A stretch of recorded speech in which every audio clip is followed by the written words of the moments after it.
ರಾಯಚೂರು ಜಿಲ್ಲೆಯ ಸಿಂಧನೂರಿನಲ್ಲಿ ಇದೀಗ ಸಚಿವ ಸ್ಥಾನದ ಕುರಿತಾದ ರಾಜಕೀಯ ಲಾಬಿ ಜೋರಾಗಿದೆ.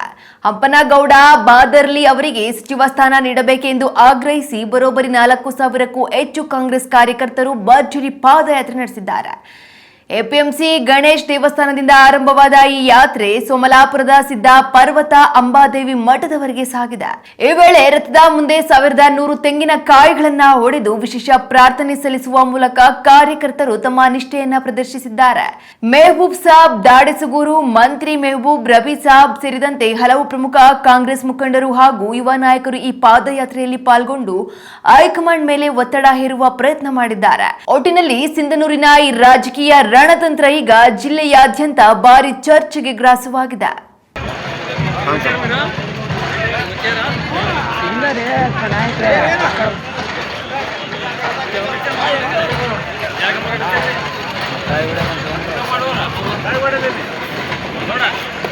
ಯಾರು